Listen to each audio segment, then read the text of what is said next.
it's just Martine and welcome to the start of a weekend reading vlog.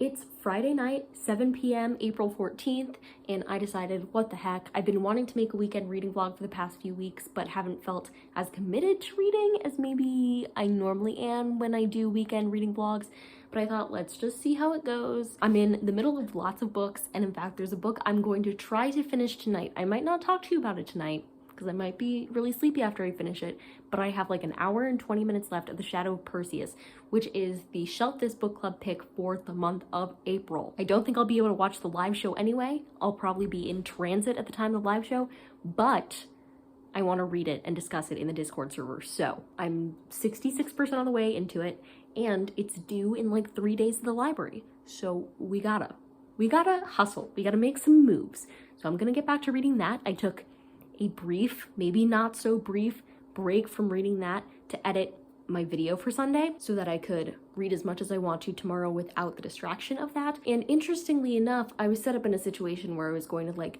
edit a minute of it, read a chapter, go back and forth. And 2 chapters into that, I just got really hyper-focused on editing the video and I wanted it done. So I edited the whole thing instead. And now it's uploaded and scheduled and ready to go, and I am ready to read. Good morning, happy Saturday. Last night I did in fact finish reading The Shadow of Perseus, and I gave it 3 stars, which for a Greek myth retelling is really good for me, because I don't particularly care about Greek mythology. So yeah, and then after I read it, I went and read like the original myth or a summary of it. And I think I really liked doing it that way, instead of maybe the other way around. The author just made some really interesting choices, and I really appreciated that. And particularly I think what sold it for me is I was like, yeah, fine book, and then I read the author's note and I was like, whoa.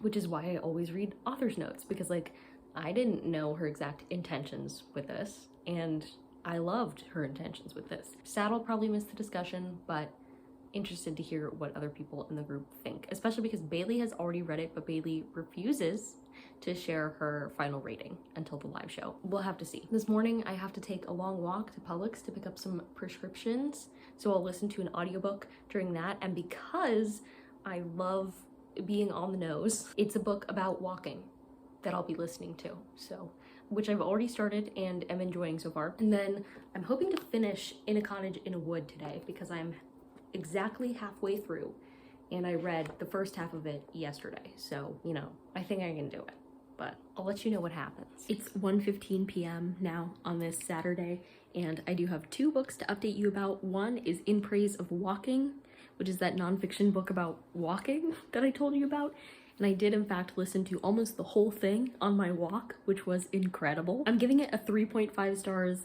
There were times that I had trouble paying attention and it was very technical in nature at points, but overall I found it really fascinating. Even though it's a pretty short book, the fact that there's a whole book about walking was fascinating to me.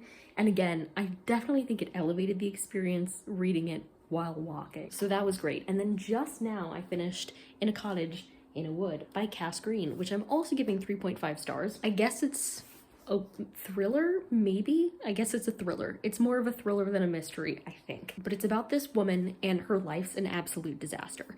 And one night when she's like headed back to her sister's place from, I think it's a bar, she meets this woman who then jumps to her death. And this woman leaves her cottage in the woods. So she goes there and weird stuff starts happening. And yeah, it's just a spooky, good time, isolated setting. Yeah, I liked it. It was good. And it will count for Peace Talks because I read it all this weekend. Same with In Praise of Walking. So yay, 2 whole books for Peace Talks so far.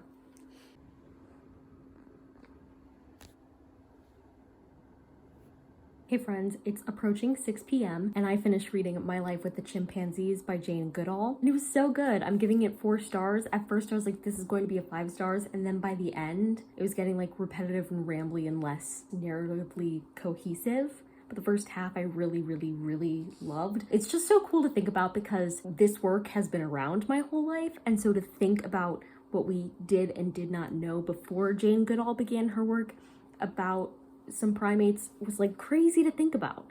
Like things that I've known for a long time now in my life. She was like, we learned this. And I was like, that's crazy. You learned that. That's insane. And so I just think science is so magical because already in my life, we've discovered so many new things too.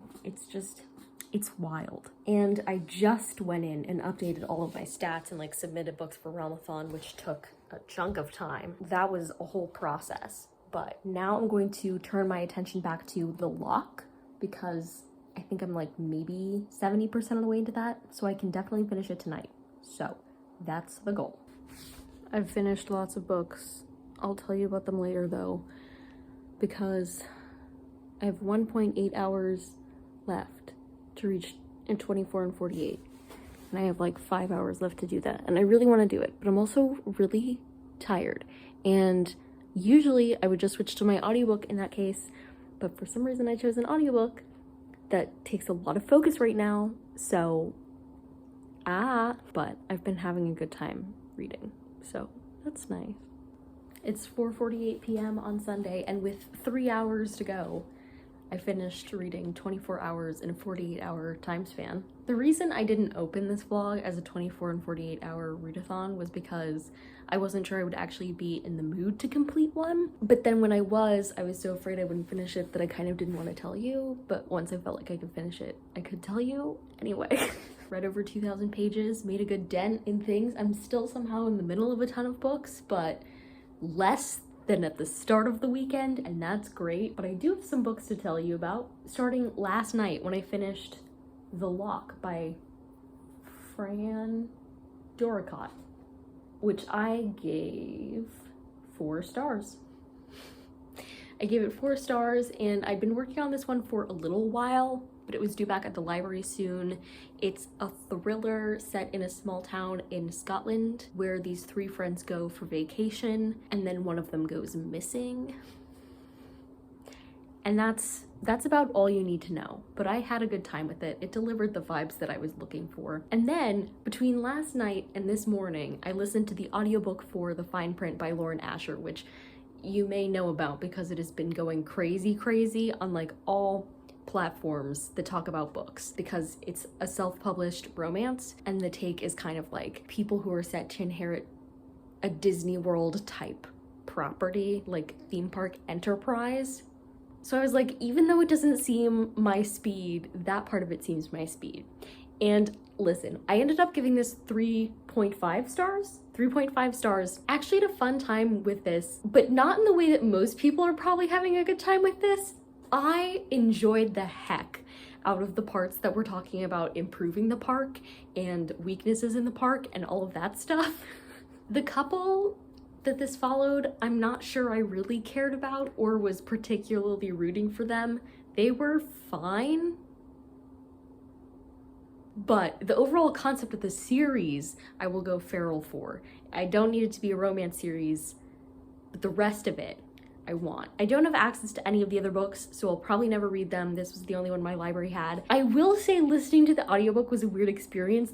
It's narrated by 2 people, a woman and a man, because it's dual perspective. The man's voice was so low, which I feel like is not typical for audiobook narrators, so that was just weird. It threw me off when I started listening. I was like, oh.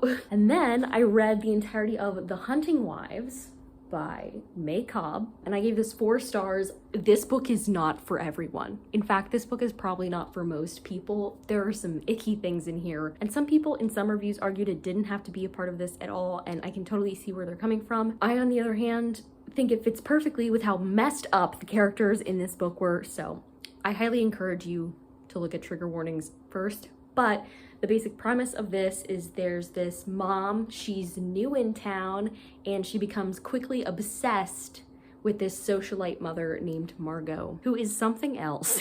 But yeah, that's the gist of it, and Margot's up to some weird stuff and brings the main character along for it, and it is weird, but it made for an interesting read. So those are the books I finished. I also read parts of lots of other books, but could only finish so many in the time period. This did mean that I have a total of 4, no.